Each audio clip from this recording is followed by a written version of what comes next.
नमस्कार दर्शक बंधु आज भिडियो जानिबा आमे माँ तारातारिणी विषय रे किछि जना अजना प्रश्न उत्तर। तेबे चलून देखिनेबा आजिर प्रथम प्रश्न। माँ तारातारिणी मंदिर ओडिशार केउ जिल्ला रे अवस्थित? Option A Puri, option B Ganjam, option C Khordha, option D Cuttack.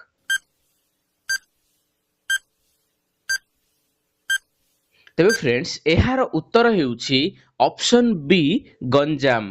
Friends Ganjam जिल्लार पुरुषोत्तमपुर ब्लॉक रे माँ तारातारिणी मंदिर रहिछि।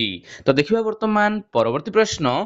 माँ तारातारिणी मंदिर केउ पहाड़ उपरे अवस्थित? Option A Dhauligiri, option B Kumari Pahad, option C Gandhamardan, option D Nilgiri.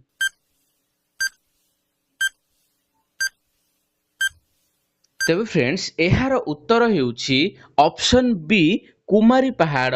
Friends माँ तारातारिणी मंदिर जो पहाड़ ऊपर अछंती आमे तारातारिणी पर्वत कहि थाउ, बट ताहा पूर्वरु कुमारी पहाड़ नाम रे नामित थिला। तो देखिबा वर्तमान परवर्ती प्रश्न। तारातारिणी मंदिर केउ नदी कूल रे अवस्थित? Option A Mahanadi, option B Baitarani नदी, ऑप्शन सी ऋषिकुल्या नदी, ऑप्शन डी ब्राह्मणी नदी।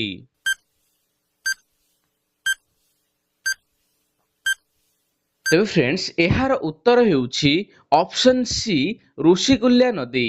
फ्रेंड्स तारातारिणी मंदिर जहाकी ऋषिकुल्या नदी कूल रे अवस्थित। तो देखिबा वर्तमान परवर्ती प्रश्न।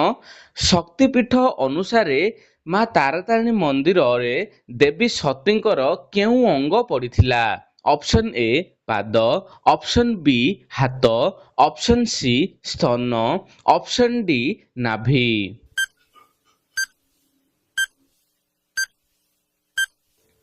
तेबे फ्रेंड्स एहार उत्तर हेउछि ऑप्शन सी स्तन।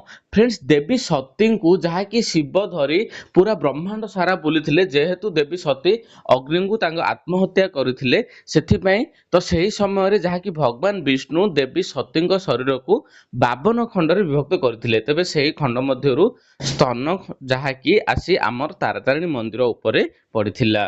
तो देखिबा वर्तमान परवर्ती प्रश्न। माँ तारातारिणींकर मुख्य पर्व बा मेला केउ मासरे हुए? ऑप्शन ए बैशाख मास, ऑप्शन बी चैत्र मास, ऑप्शन सी कार्तिक मास, ऑप्शन डी श्रावण मास।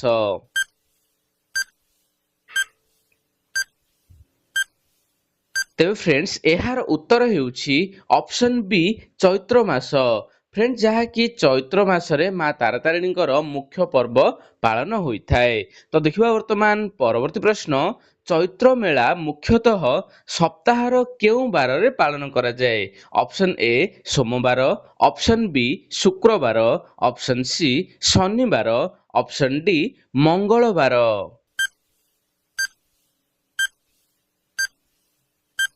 तेबे फ्रेंड्स एहार उत्तर हेउछि ऑप्शन डी मंगलवार।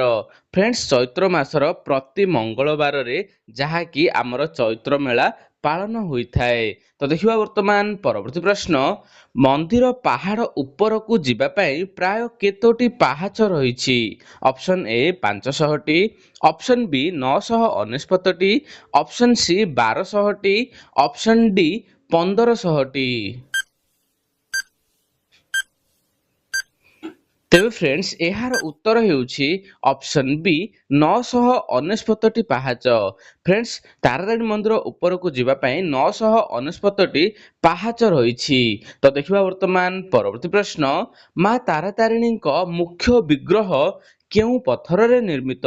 ऑप्शन ए कला मुगुनी पत्थर, ऑप्शन बी धला मार्बल, ऑप्शन सी लाल पत्थर, ऑप्शन डी काठ।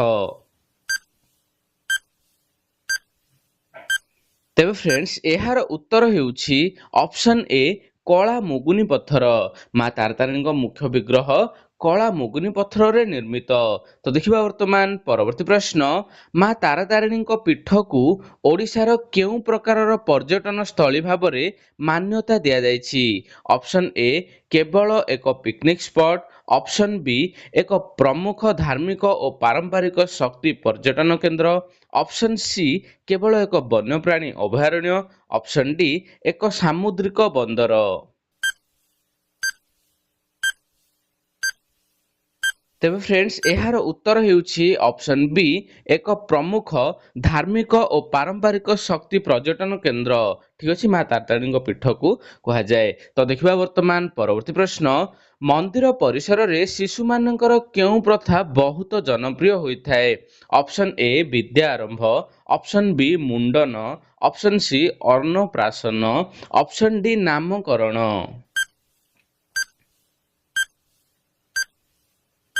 ତେବେ ଫ୍ରେଣ୍ଡସ୍ ଏହାର ଉତ୍ତର ହେଉଛି ଅପସନ୍ ବି ମୁଣ୍ଡନ। ଫ୍ରେଣ୍ଡସ୍ ଯାହାକି ଶିଶୁମାନଙ୍କୁ ପ୍ରଥମ ଥର ପାଇଁ ମୁଣ୍ଡନ କରାଯାଇଥାଏ ମା ତାରାତାରିଣୀ ମନ୍ଦିରରେ। ତ ଏହା ଯାହାକି ବହୁତ ଜନପ୍ରିୟ। ତେବେ ଫ୍ରେଣ୍ଡସ୍ ଆଜିର ଭିଡ଼ିଓରେ ଏତିକି। ଭିଡ଼ିଓଟି ଭଲ ଲାଗିଥିଲେ ଭିଡ଼ିଓକୁ ଲାଇକ୍ କରିବା ସହିତ ଚ୍ୟାନେଲଟିକୁ ସବସ୍କ୍ରାଇବ୍ କରନ୍ତୁ। ଜୟ ମା ତାରାତାରିଣୀ।